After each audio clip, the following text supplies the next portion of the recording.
Aula naga emas dipenuhi keheningan yang menyesakkan.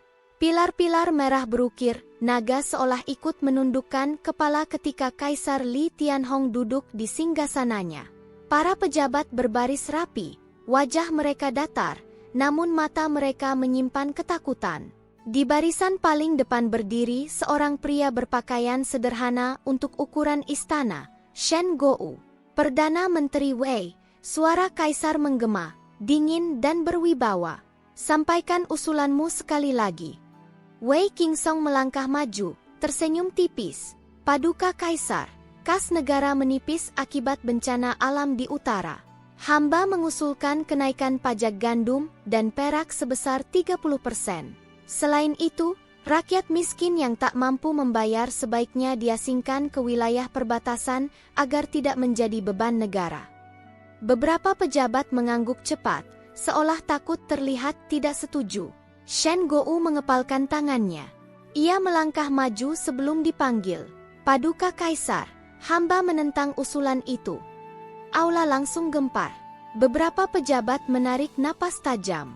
Wei Qingsong menyipitkan mata. Beraninya kau menyela sidang kekaisaran, Shen Gou. Shen Gou tidak mundur. Ia menunduk hormat pada Kaisar, lalu berkata lantang, 30% pajak berarti kematian bagi rakyat. Mereka baru saja selamat dari banjir. Jika diperas lagi, mereka akan mati kelaparan. Mengasingkan orang miskin bukan solusi, itu kejahatan. Kaisar Li Tianhong menatapnya lama.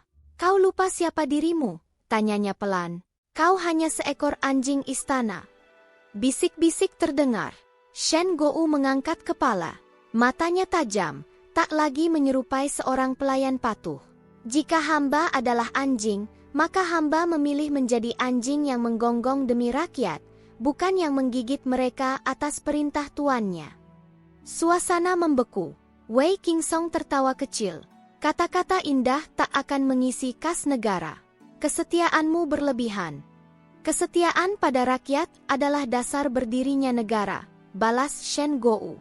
Jika Paduka mengabaikan mereka, maka dinasti Hong akan runtuh dari dalam. Kalimat itu seperti pedang. Kaisar berdiri dari singgasana. Suaranya berubah dingin, nyaris tanpa emosi. Shen Gou, aku mengangkatmu dari lumpur, memberimu makan, memberimu tempat di istana. Dan sekarang kau mengajariku cara memerintah. Shen Gou berlutut, dahi menyentuh lantai.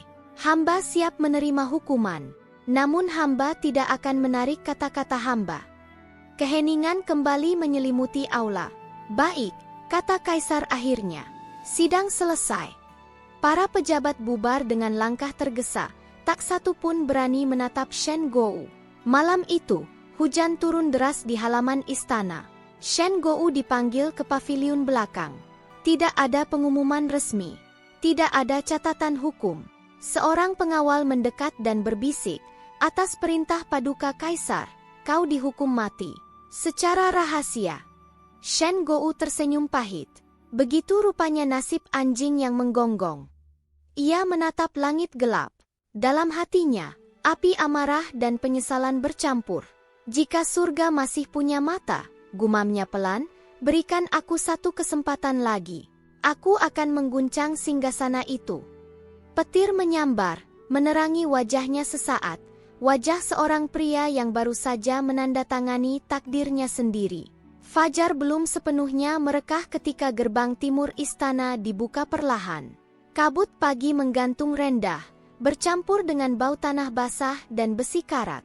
Tempat ini jarang digunakan, hanya untuk eksekusi yang tidak boleh dicatat dalam sejarah.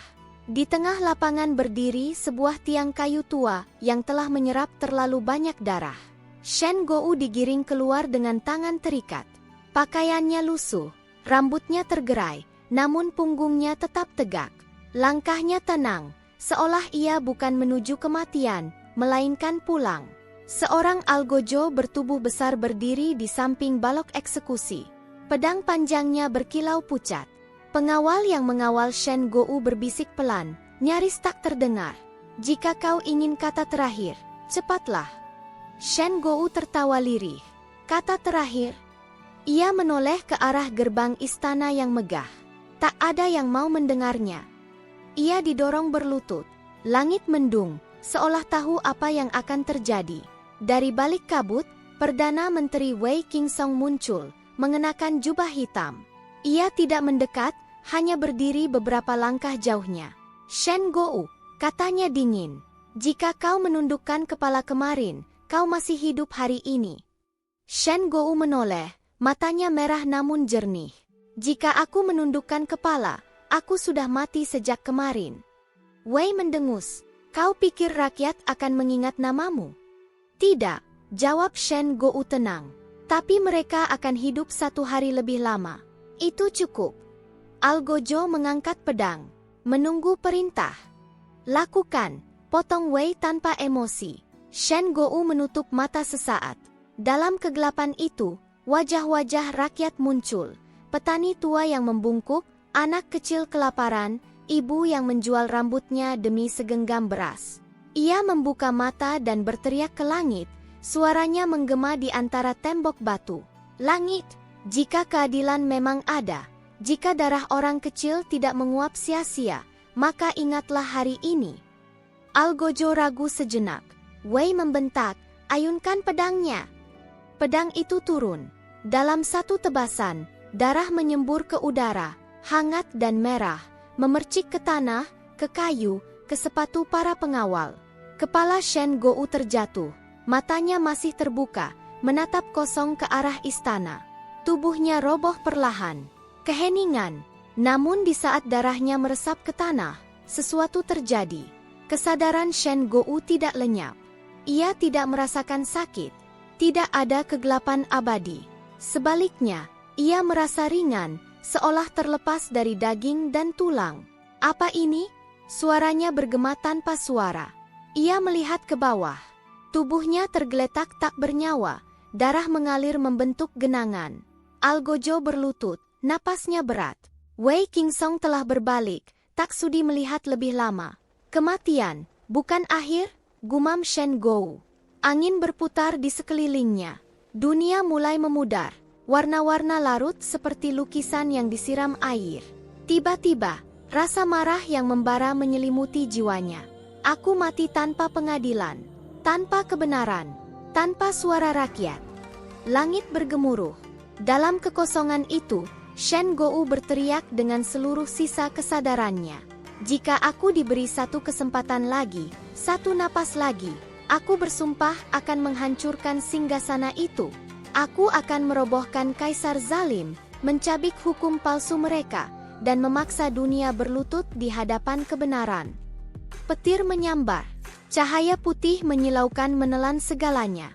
Ia merasa ditarik, jatuh, terlempar menembus waktu dan ruang.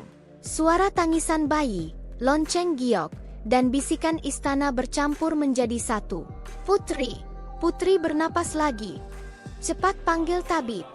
Shen Gou ingin membuka mata, namun tubuh ini terasa asing. Dada kecilnya naik turun lemah, napasnya terengah. "Siapa? Aku?" pikirnya panik. Dalam kesadarannya yang kabur, ia mendengar suara seorang pria tua menangis bahagia. Langit berbelas kasih. Putri Yuexin, hidup kembali. Kesadaran Shen Gou tenggelam. Namun sebelum benar-benar pingsan, satu pikiran terakhir terukir jelas di jiwanya. "Aku belum selesai." Darah di gerbang timur telah mengering. Namun api balas dendam baru saja lahir. Kesadaran datang perlahan, seperti seseorang yang terperangkap di dasar danau beku. Shen Gou merasa tubuhnya ringan, terlalu ringan, seolah bukan miliknya sendiri. Aroma obat-obatan yang pahit memenuhi hidungnya, bercampur dengan wangi dupa istana yang lembut. "Aku mati." Ingatan tentang pedang, darah, dan tanah dingin di gerbang timur masih begitu jelas. Ia berusaha membuka mata. Cahaya lembut menyilaukan pandangannya. Langit-langit berwarna gading dengan ukiran awan, dan burung phoenix terpantul di matanya. Tirai sutra tipis bergoyang pelan, diterpa angin pagi. Lonceng giok berdenting lirih. "Ini bukan akhirat," gumamnya pelan. Ia mencoba menggerakkan tangan, dan terkejut. Tangan itu kecil, pucat, dengan jari-jari ramping yang jelas bukan miliknya. Kulitnya halus, hampir transparan, urat biru terlihat samar di baliknya. Jantungnya berdegup kencang. Ia meraba wajahnya sendiri. Pipi lembut, dagu kecil, bibir tipis, rambut panjang tergerai di atas bantal sutra. Tidak mungkin.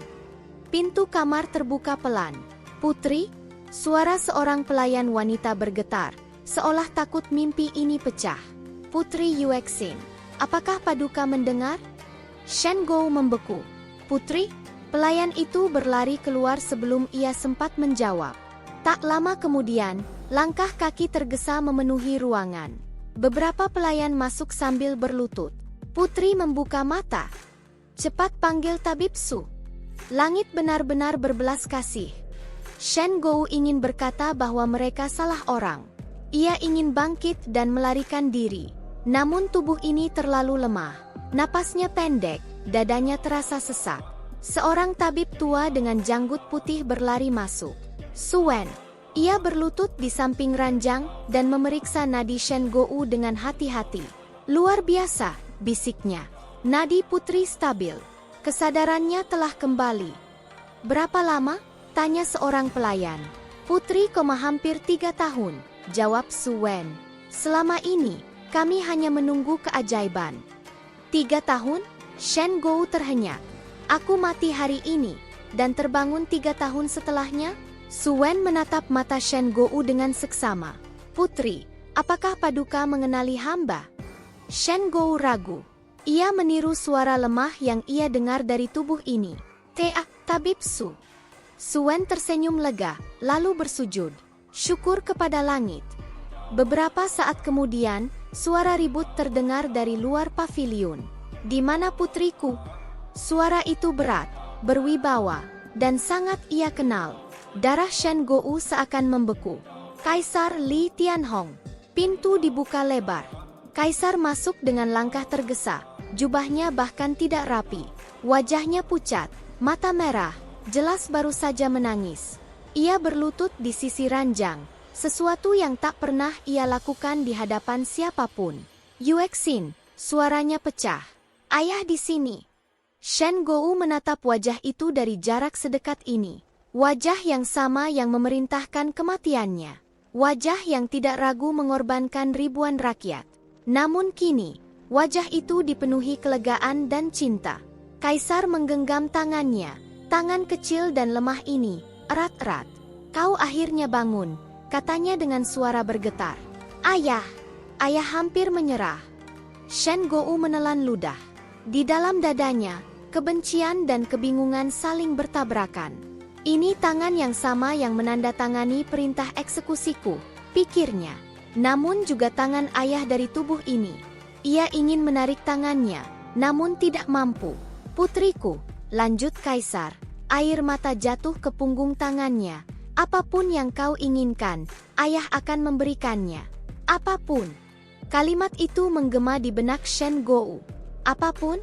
Di balik mata lemah putri Yuexin, api dingin mulai menyala. Ia menundukkan pandangan, berpura-pura lelah. Ayah, Yuexin, ingin istirahat. Tentu, kata Kaisar cepat. Istirahatlah. Ayah akan kembali nanti. Saat Kaisar berbalik pergi, Shen Gou menatap punggungnya. Dalam diam, ia berbisik di dalam hati. Aku mati sebagai rakyat jelata. Aku hidup kembali sebagai putri kesayanganmu. Jika ini kehendak langit, maka langit memberiku senjata paling tajam. Tirai sutra bergoyang pelan. Di dalam tubuh rapuh seorang putri, seekor anjing kaisar membuka matanya. Bukan untuk setia, melainkan untuk menggigit balik. Sejak hari kebangkitannya, Putri Li Yuexin tidak pernah melangkah keluar dari paviliun Qingyu. Atas perintah kaisar, ia dijaga ketat, diberi ramuan mahal, dan diperlakukan seperti porselen rapuh yang bisa pecah kapan saja. Dan itulah yang ia manfaatkan. Setiap kali tabib datang, Yuexin akan terbatuk pelan, tubuhnya tampak gemetar, wajahnya pucat seolah tertiup angin dingin. Putri masih lemah, kata tabib Su Wen pada para pelayan. Jangan membuatnya berpikir terlalu berat. Yuexin menunduk patuh. Yuexin akan mendengarkan, tabib. Namun di balik kelopak matanya yang setengah terpejam, pikiran Shen Gou bekerja tanpa henti. Ia berbicara sedikit, berjalan pelan, dan sering jatuh sakit secara tiba-tiba. Para pelayan pun lengah. Mereka mulai berbicara bebas di dekatnya, mengira putri tak akan memahami urusan negara. Suatu siang, dua pelayan berbisik sambil merapikan tirai. Katanya bulan depan akan ada pemindahan besar-besaran ke wilayah utara lagi. Iya, orang miskin yang tak sanggup bayar pajak baru. Jantung Yuexin bergetar. Pajak baru? Ia meneguk obatnya perlahan, berpura-pura tak mendengar. Pelayan lain menambahkan, Perdana Menteri Wei yang mengusulkan. Kaisar sudah menyetujuinya. Cangkir porselen di tangannya hampir retak. Wei Qingsong. Nama itu menusuk seperti duri lama yang belum dicabut. Malamnya, Yuexin meminta ditemani seorang pelayan muda bernama Mei Er, gadis polos yang sering gugup saat berbicara. Mei Er, kata Yuexin lembut, apakah di luar istana, rakyat masih kesulitan? Mei Er terkejut. Putri, kenapa bertanya hal seperti itu? Yuexin tersenyum lemah. Yuexin hanya bermimpi buruk. Banyak orang menangis. Mei Er ragu sejenak, lalu berbisik. Ibu hamba di desa bilang, banyak keluarga dijual sebagai buruh karena pajak. Beberapa diasingkan. Yuexin mengepalkan selimutnya. Ia menahan amarah yang nyaris meluap. Keesokan harinya, Yuexin berpura-pura ingin berjalan di taman istana untuk menghirup udara segar. Para pengawal mengikutinya dari jauh. Di paviliun batu dekat kolam teratai, ia mendengar suara yang sangat ia kenal. Rakyat kecil itu selalu merepotkan. Suara Wei Qingsong terdengar jelas. Jika dibuang ke perbatasan, masalah selesai. Yuexin menunduk cepat, pura-pura terhuyung. Putri, pelayan segera menopangnya. Wei menoleh, wajahnya berubah kaku sesaat saat melihat Yuexin. Ia tersenyum sopan. Putri seharusnya tidak berada di luar terlalu lama. Yuexin mengangkat wajahnya, mata bening dan polos. Perdana Menteri, apa itu pengasingan? Wei terdiam sejenak, lalu tertawa kecil. Urusan orang dewasa, Putri. Tidak perlu Paduka pikirkan. Yuexin mengangguk patuh. Baik. Namun saat ia berbalik, di balik senyum lemahnya, sebuah rencana mulai terbentuk. Mereka mengira aku rapuh. Mereka mengira aku bodoh. Mereka lupa, anjing yang pernah dipukul paling tahu cara menggigit diam-diam. Malam itu, Yuexin duduk sendirian di kamarnya, menatap lampu minyak yang bergoyang. Bertahan hidup di sarang musuh, gumamnya pelan. Maka aku harus menjadi yang paling tak berbahaya. Ia tersenyum tipis. Topeng telah terpasang sempurna. Kini, saatnya mengumpulkan racun, setetes demi setetes. Hujan turun tipis di malam hari, menyelimuti istana dalam tirai kelam. Di balik ketenangan itu, Putri Li Yuexin duduk di depan meja kayu rendah, menatap peta kekaisaran yang digelar rapi. Jari-jarinya yang ramping menyusuri garis perbatasan utara, wilayah tempat rakyat miskin dibuang dan dilupakan. Jika api ingin dinyalakan, pikir Shen Gou di dalam dirinya, maka harus dimulai dari tempat angin berhembus paling kencang. Ia mengangkat lonceng kecil di meja dan membunyikannya 2 kali. Seorang pelayan tua masuk, membungkuk rendah. Putri memanggil, panggilkan Tabib Su, kata Yuexin pelan. Dan, kirimkan pesan lama yang pernah kusimpan. Pelayan itu terdiam sesaat, lalu mengangguk paham. Tabib Su Wen datang larut malam. Wajahnya serius, seolah telah menebak sesuatu. Putri, katanya lirih, Paduka seharusnya tidak terlibat urusan seperti ini. Yuexin menatapnya lurus. Tabib Su, 3 tahun lalu aku hidup di antara tidur dan mati. Jika bukan karena langit, aku sudah menjadi arwah tanpa nama. Apakah tabib masih menganggap Yuexin hanya seorang anak lemah? Su Wen terdiam lama. Akhirnya ia menarik napas dalam. Apa yang Paduka inginkan? Temui Jenderal Han Ziyu, jawab Yuexin. Secara diam-diam. Su Wen terkejut. Jenderal Han? Ia pengawal perbatasan, bukan faksi Perdana Menteri. Justru itu, kata Yuexin. Ia masih bersih. Beberapa hari kemudian, di paviliun tua dekat kolam teratai yang jarang dikunjungi, Yuexin duduk menunggu. Hujan telah berhenti, namun tanah masih basah. Langkah kaki berat terdengar. Han Ziu muncul, mengenakan pakaian sederhana tanpa lambang militer. Wajahnya tegas, matanya tajam, penuh kewaspadaan. Putri memanggil hamba, katanya dingin. Apa alasannya? Yuexin menatapnya lama. Matanya, mata seorang prajurit yang masih punya hati, pikir Shen Gou. Jenderal, katanya pelan, apa yang Paduka lakukan jika diperintahkan untuk mengusir ribuan rakyat miskin dari rumah mereka? Han Ziu mengernyit. Jika itu perintah Kaisar, hamba akan melaksanakan. Namun hati Paduka menolak, potong Yuexin lembut. Keheningan jatuh di antara mereka. Yuexin melanjutkan, Perdana Menteri Wei merencanakan pengasingan besar-besaran. Pajak dinaikkan, rakyat akan mati. Apakah ini negara yang Paduka lindungi dengan pedang Paduka? Han Ziu mengepalkan tangan. Putri terlalu berani berkata seperti itu. Yuexin tersenyum tipis. Hamba tahu, karena Yuexin tidak berbicara sebagai putri. Yuexin berbicara sebagai seseorang yang pernah mati karena menentang kebijakan itu. Han Ziu menatapnya tajam. Apa maksud Paduka? Yuexin mendekat satu langkah. Shen Gou. Nama itu jatuh seperti petir. Wajah Han Ziu berubah. Anjing kaisar itu sudah mati. Tubuhnya mati, kata Yuexin tenang. Tapi kebenaran yang ia bawa masih hidup. Han Ziu terdiam lama. Akhirnya ia berlutut satu lutut. Jika ini jebakan, putri terlalu berbahaya. Jika ini pengkhianatan, balas Yuexin, aku sudah mati sejak awal. Malam-malam berikutnya, Yuexin mulai bergerak. Dengan dalih pengobatan dan amal, ia menyalurkan perak ke pejabat rendah, penjaga gudang, pencatat pajak, perwira kecil. Bukan suap kasar, melainkan bantuan untuk keluarga mereka. Putri terlalu baik, kata seorang pejabat dengan mata berkaca-kaca. Yuexin hanya tersenyum. Yuexin hanya tidak ingin melihat orang kelaparan. Namun setiap perak yang keluar, kembali sebagai informasi. Daftar pajak, rute pengasingan, nama pejabat korup. Satu demi satu, benih ditanam. Suatu malam, Han Ziu kembali. Kali ini tanpa keraguan di matanya.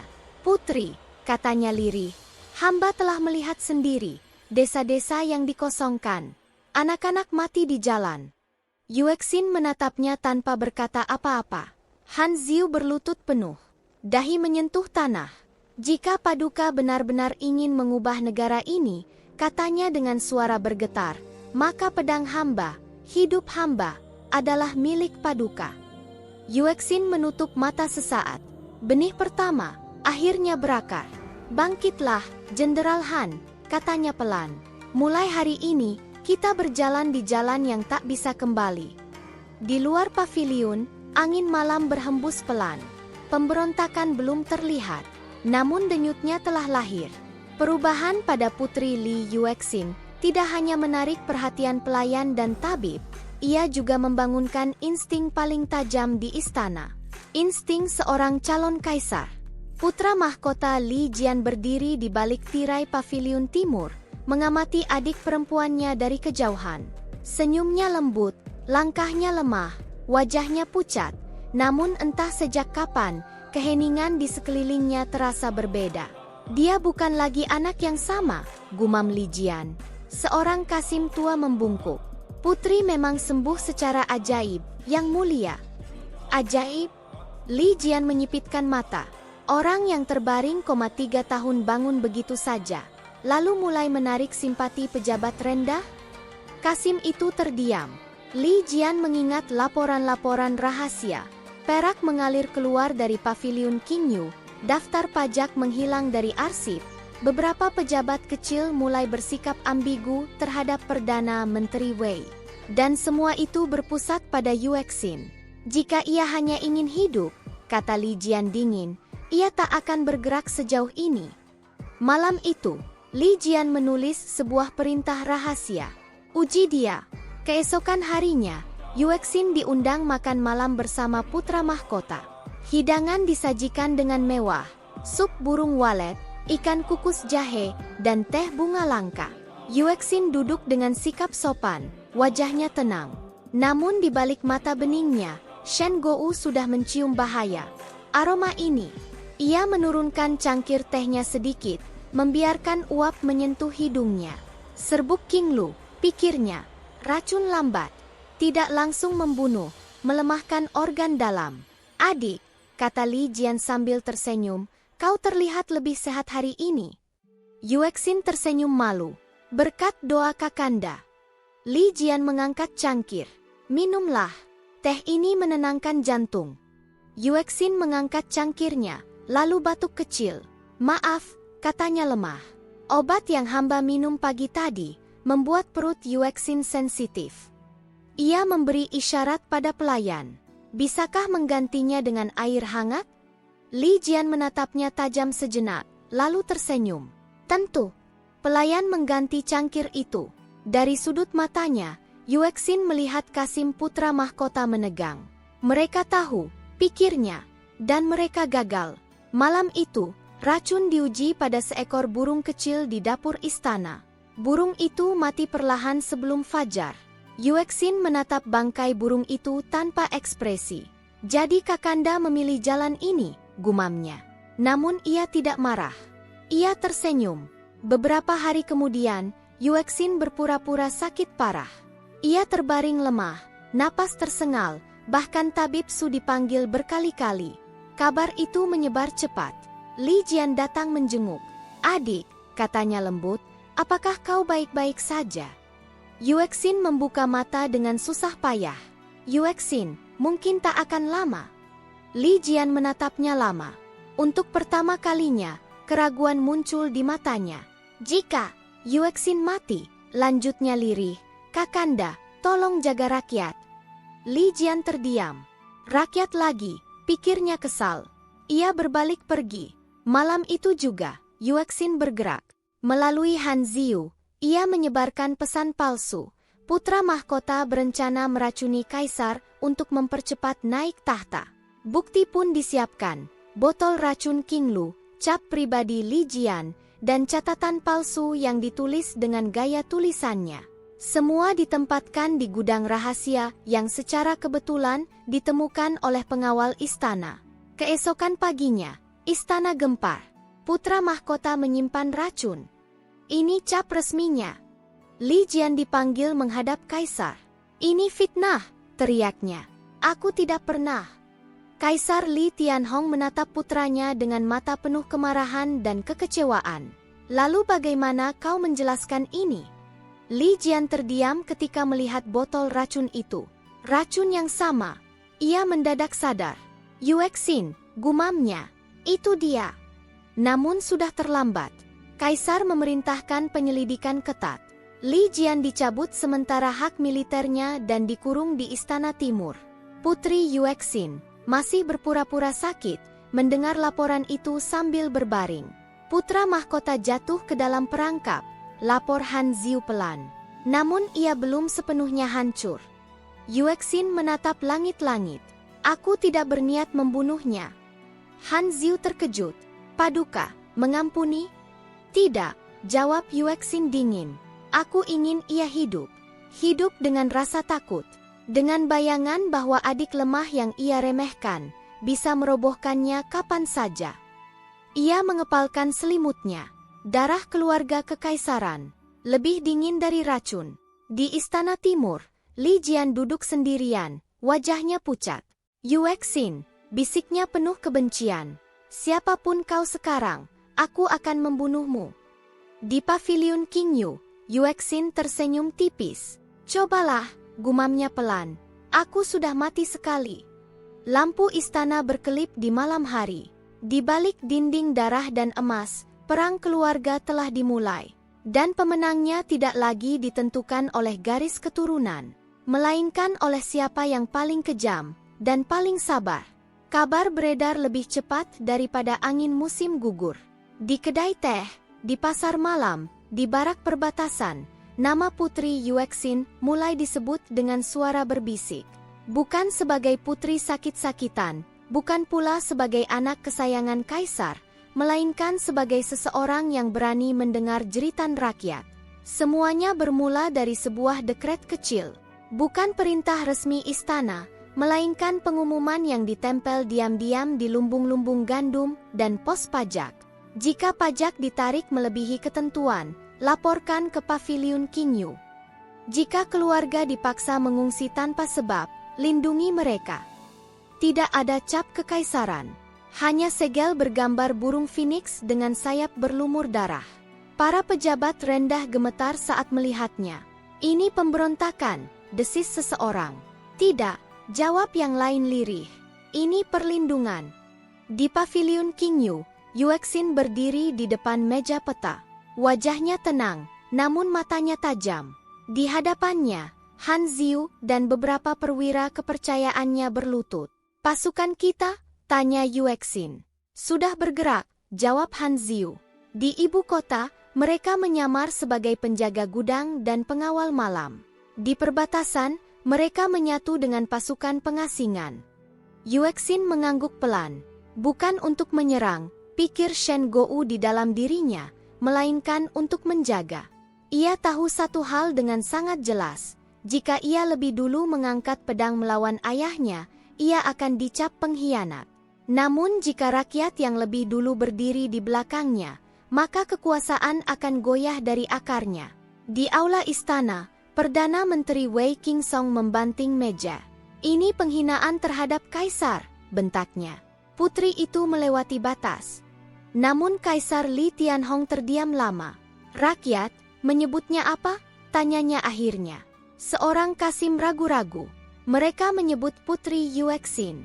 Phoenix berdarah. Kaisar terhenyak. Phoenix, simbol kelahiran kembali. Berdarah, simbol penderitaan.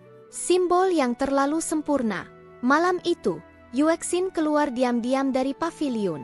Disamarkan sebagai bangsawan biasa, ia berdiri di gang sempit, menyaksikan pasukan rahasianya mengawal keluarga miskin yang hampir diasingkan.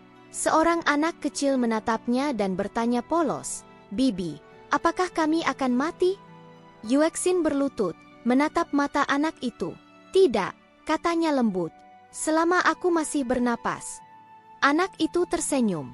Di saat itulah, Yuexin mengerti, legitimasi sejati tidak lahir dari singgasana, melainkan dari kepercayaan.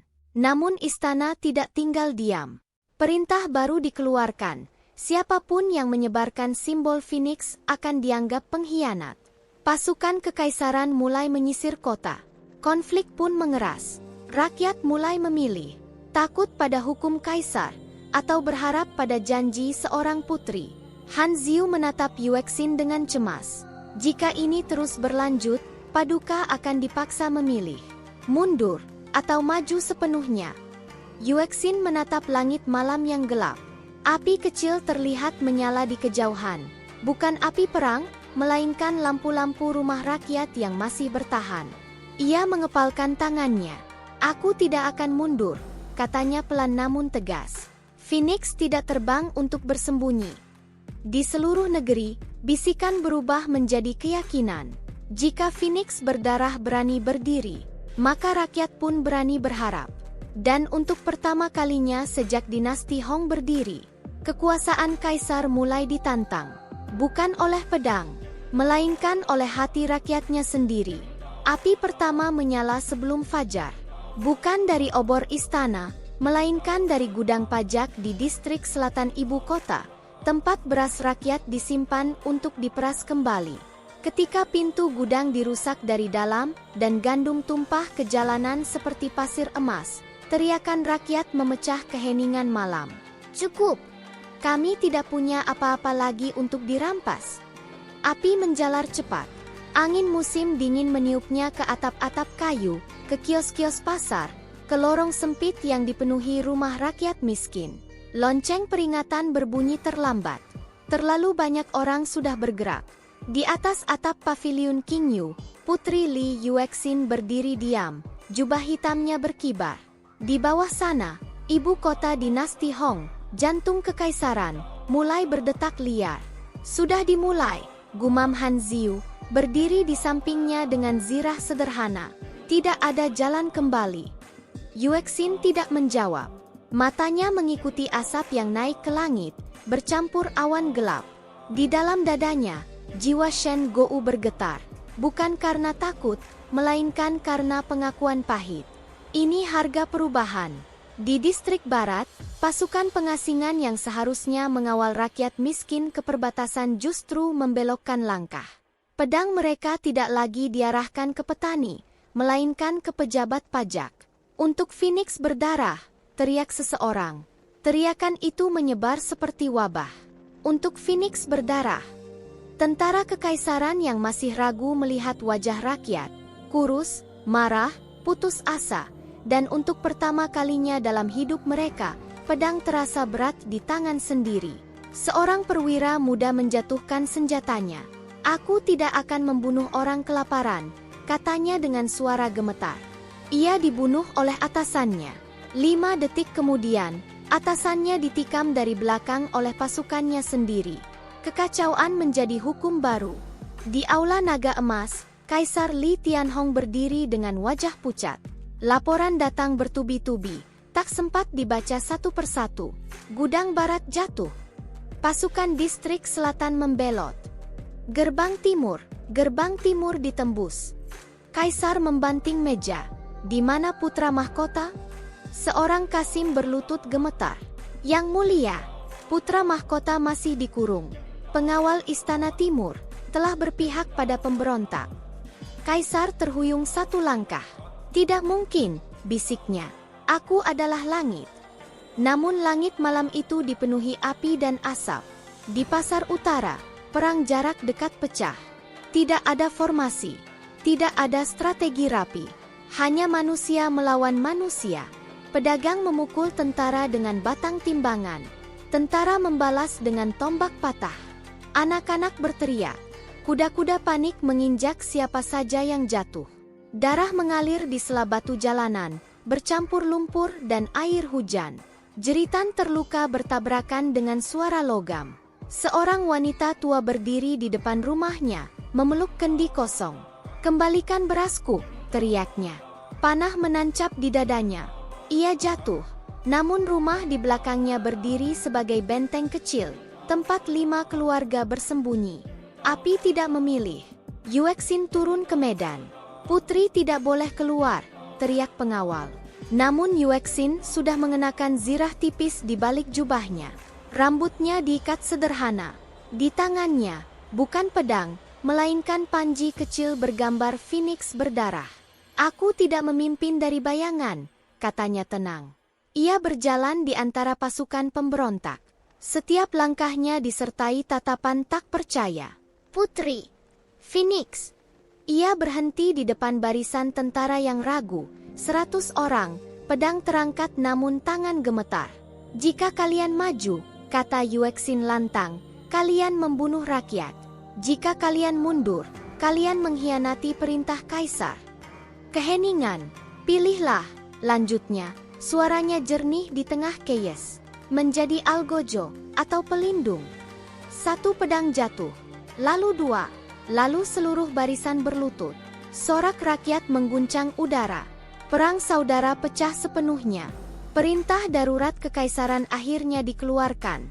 Bunuh semua pembawa simbol Phoenix. Hasilnya justru sebaliknya. Pejabat daerah yang lama diperas membuka gudang senjata untuk pemberontak. Jenderal perbatasan menolak mengirim bala bantuan ke ibu kota. Di selatan, kota-kota kecil menyatakan netral, yang berarti tidak lagi mengirim pajak. Dinasti Hong retak dari dalam. Han Ziu memimpin serangan terkoordinasi pertama ke barak utama ibu kota. Panah menyala melesat di udara seperti hujan api. Menara pengawas runtuh, menghancurkan pasukan di bawahnya. Namun korban berjatuhan di kedua sisi. Seorang prajurit muda menatap perutnya yang robek. "Ibu," bisiknya sebelum mati. "Tidak ada kemenangan tanpa kehilangan." Istana terkepung. Menjelang senja, seluruh gerbang ibu kota jatuh. Istana Kekaisaran kini menjadi pulau terakhir, dikelilingi lautan manusia dan api. Temboknya masih berdiri, namun legitimasi di dalamnya telah runtuh. Kaisar Li Tianhong duduk sendirian di singgasana. Ia mendengar sorak di kejauhan, bukan sorak kemenangan kekaisaran, melainkan rakyat. Phoenix berdarah. Phoenix berdarah. Tangannya gemetar. Yuexin, gumamnya. Untuk pertama kalinya, ia tidak melihat putrinya sebagai anak, melainkan sebagai hukuman langit. Malam paling panjang. Hujan turun deras, memadamkan sebagian api namun tidak amarah. Mayat ditumpuk di jalan. Orang-orang mencari keluarga di antara tubuh dingin. Tangisan dan tawa histeris bercampur. Yuexin berdiri di depan gerbang istana yang terkunci rapat. Di belakangnya, ribuan orang, rakyat, tentara, pejabat rendah, menunggu. Ini belum akhir, kata Han Ziu pelan. Yuexin mengangguk. Ia menatap gerbang emas itu lama. Shen Gou mati di luar tembok ini, pikirnya. Dan dinasti Hong akan berakhir di dalamnya. Ia mengangkat panji Phoenix berdarah tinggi-tinggi. Buka gerbang, perintahnya. Dari dalam istana, tidak ada jawaban. Namun gemetar di tembok mengatakan segalanya. Kaisar Li Tianhong telah terkurung, bukan oleh pasukan, melainkan oleh dosa-dosanya sendiri. Dan api pemberontakan, yang lahir dari penderitaan rakyat, kini menyala cukup terang, untuk membakar satu dinasti hingga abu. Gerbang istana naga akhirnya terbuka dengan suara panjang yang parau, seolah besi itu sendiri sedang mengerang kesakitan. Rantai-rantai yang selama puluhan tahun hanya bergerak untuk kaisar kini ditarik oleh tangan-tangan rakyat dan tentara pemberontak. Obor menyala di sepanjang koridor, memantulkan bayangan bergetar di dinding batu yang dipenuhi ukiran kejayaan masa lalu. Putri Li Yuexin melangkah masuk lebih dulu. Langkahnya pelan, namun mantap. Di belakangnya, Han Ziu dan pasukan inti berhenti, memberi ruang. Ini bukan pertempuran yang bisa dimenangkan dengan pedang. Ini adalah pertemuan yang hanya bisa diselesaikan dengan kebenaran atau kehancuran. Aula naga emas sunyi. Tidak ada menteri. Tidak ada penjilat. Tidak ada musik istana. Hanya satu sosok duduk di singgasana, Kaisar Li Tianhong. Ia tampak jauh lebih tua dibanding terakhir kali Yuexin melihatnya. Rambutnya acak-acakan, jubah kekaisarannya kusut, mahkota miring.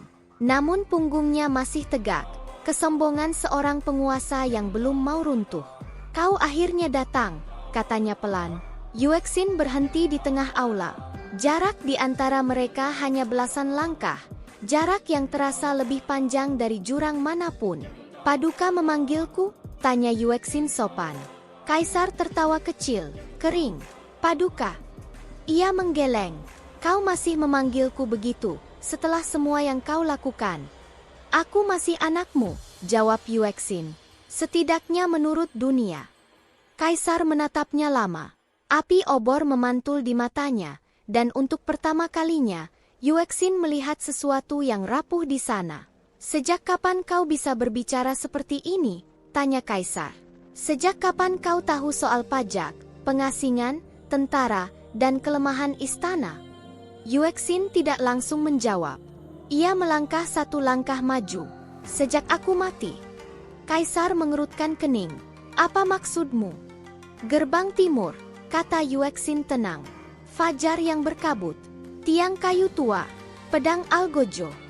Napas Kaisar tersendat. Ia bangkit berdiri perlahan dari singgasana. Tidak mungkin. Nama pria itu Shen Gou, lanjut Yuexin.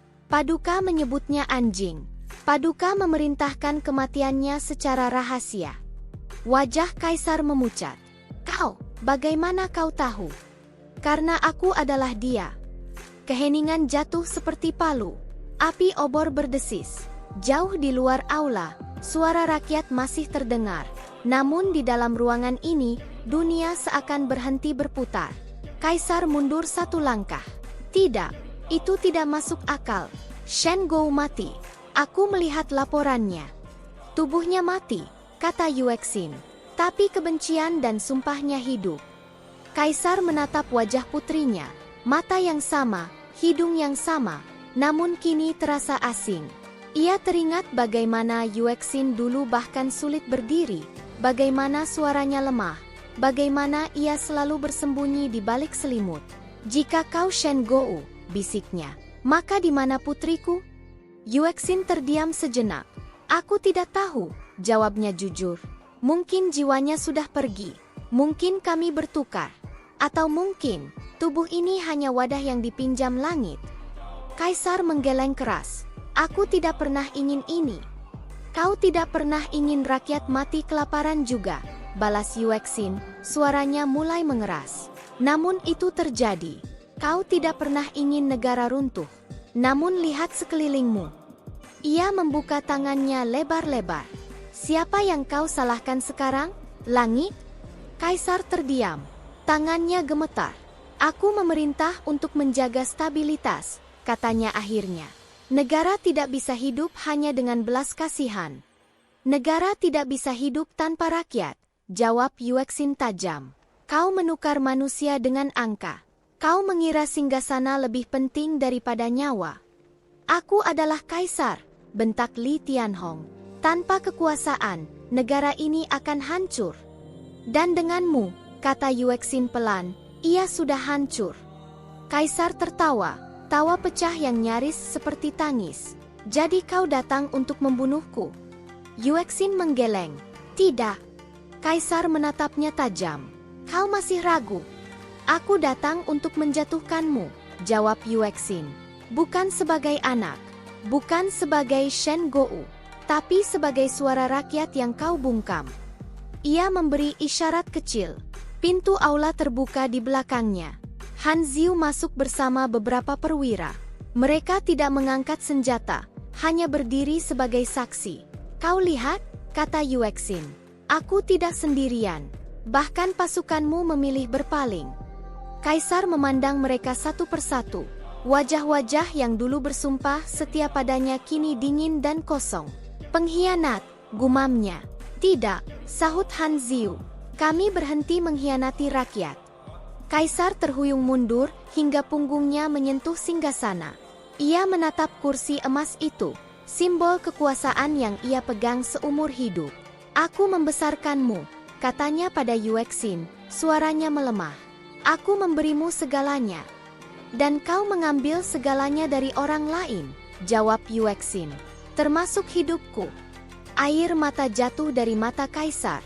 Pertama kalinya dalam hidupnya, ia menangis tanpa disaksikan dunia.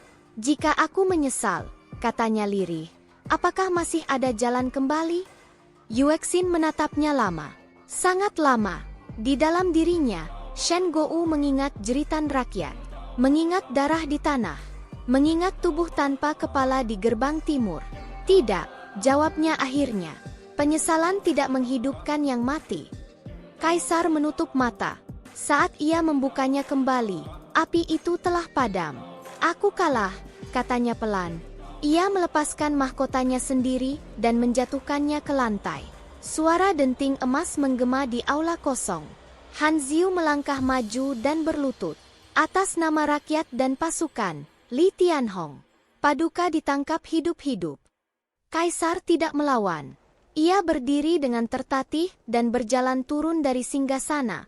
Langkah yang terasa lebih berat dari ribuan perintah eksekusi. Saat ia melewati Yuexin, ia berhenti. "Jika kau benar Shen Gou," katanya pelan, "maka kau menang." Yuexin tidak menoleh. "Aku tidak menang," jawabnya.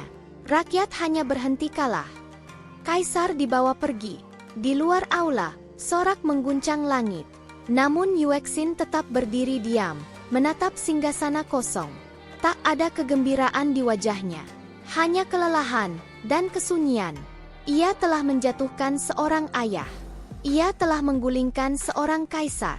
Namun di dalam dadanya, ia tahu, ini bukan akhir dari pengorbanan, melainkan awal dari dunia yang harus ia bangun.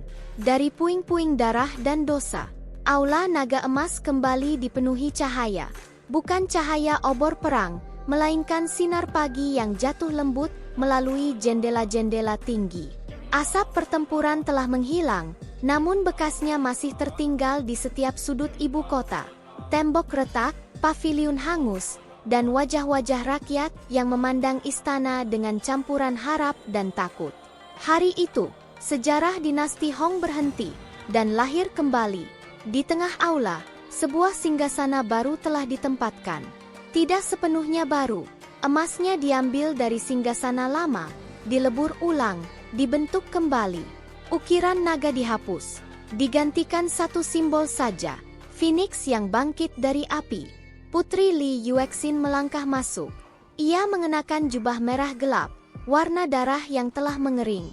Rambutnya tidak dihiasi mahkota berat, hanya jepit giok sederhana. Wajahnya tenang, namun matanya menyimpan kedalaman yang tidak dimiliki penguasa manapun sebelumnya. Para pejabat berlutut, bukan karena takut, melainkan karena mereka tahu, jika mereka berdiri di hadapannya tanpa ketulusan, mereka akan runtuh lebih cepat dari kaisar sebelumnya. Han Ziu berdiri di sisi kiri aula, mengenakan baju perang yang telah dibersihkan dari darah, namun belum dilepas. Ia menjadi saksi dan pelindung bagi pemerintahan baru.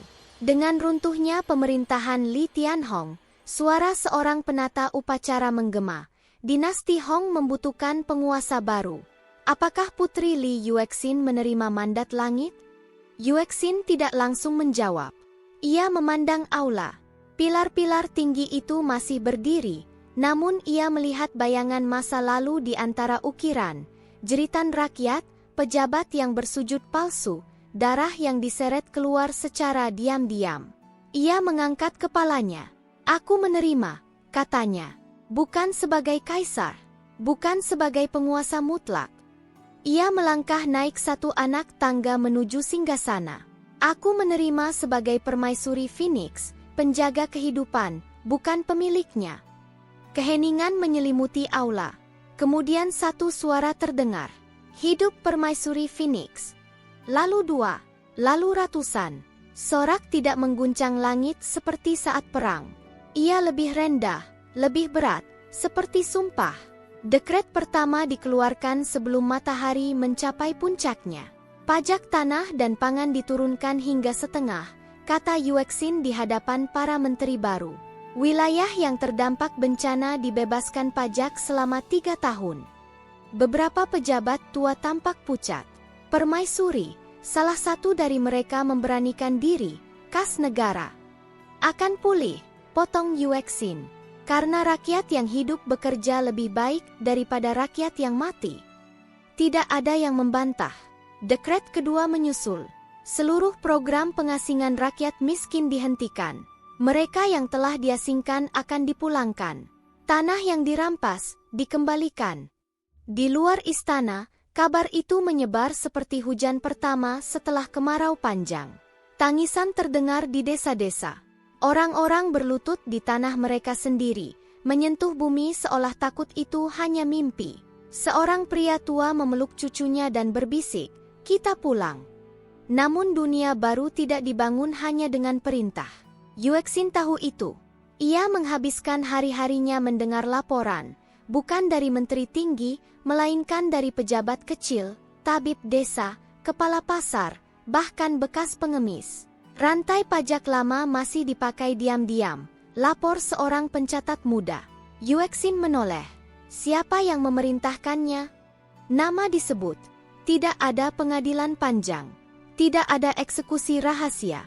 Pejabat itu dicopot, hartanya disita, dan dipaksa bekerja di ladang yang pernah ia peras. "Biarkan ia belajar dari tanah," kata Yuexin. "Jika ia bertahan 1 tahun, ia boleh kembali sebagai rakyat." Sebagian menyebutnya kejam, sebagian menyebutnya adil. Yuexin tidak peduli pada sebutan. Ia hanya peduli pada keseimbangan. Suatu malam, Yuexin berdiri di balkon istana, memandang ibu kota yang perlahan pulih. Lentera-lentera kembali menyala. Pasar malam hidup kembali. Tawa anak-anak terdengar samar. Han Ziu mendekat. "Permaisuri," katanya pelan, "rakyat menyebut Paduka, ibu mereka." Yuexin tersenyum tipis. "Aku bukan ibu. Aku hanya pernah menjadi mereka." Ia terdiam sejenak. Jenderal, lanjutnya, apa menurutmu Shen Gou sudah tenang? Han Ziu terkejut mendengar nama itu disebut begitu saja. Hamba tidak mengenalnya, jawabnya jujur. Namun jika ia melihat hari ini, hamba rasa sumpahnya terpenuhi. Yuexin menatap langit. Di dalam dirinya, suara Shen Gou, yang selama ini terasa seperti bara, perlahan meredup. Bukan menghilang, tetapi berubah. Ia teringat kata-kata terakhirnya sebelum mati, aku akan mengguncang singgasana itu. Singgasana itu kini telah dilebur. Li Tianhong tidak dieksekusi. Ia dikurung di paviliun kecil di luar ibu kota, dijaga namun tidak disiksa. Ia diberi buku, catatan rakyat yang mati akibat kebijakannya sendiri. Suatu hari, Yuexin mengunjunginya. Mereka duduk berhadapan tanpa kata lama. Kau menang, kata Li Tianhong lemah. Yuexin menggeleng. Tidak, dunia hanya bergerak ke arah yang seharusnya. Ia berdiri untuk pergi. Kau tidak akan membunuhku, tanya Li Tianhong. Tidak, jawab Yuexin. Hidup dengan kesadaran adalah hukuman yang lebih panjang. Ia meninggalkannya di sana, seorang mantan kaisar yang akhirnya menjadi manusia biasa. Tahun pertama pemerintahan Permaisuri Phoenix berlalu dengan darah yang masih basah di ingatan. Pemberontakan kecil masih muncul, pejabat lama masih mencoba kembali. Namun setiap kali api kecil menyala, rakyat sendiri yang memadamkannya. Ini dunia kami sekarang, kata mereka. Yuexin tidak membangun patung dirinya. Ia membangun lumbung. Ia tidak memerintahkan pujian. Ia memerintahkan catatan, agar sejarah tidak lagi ditulis hanya oleh pemenang. Pada suatu pagi, Yuexin berjalan ke gerbang timur, tempat di mana Shen Gou mati. Ia berdiri lama di sana, di antara rumput liar dan batu tua. Aku kembali, katanya pelan, dan aku menepati sumpahmu. Angin berhembus lembut, tidak ada jawaban. Namun untuk pertama kalinya sejak reinkarnasi itu, dadanya terasa ringan. Ia bukan lagi Shen Gou. Ia bukan lagi putri sakit-sakitan.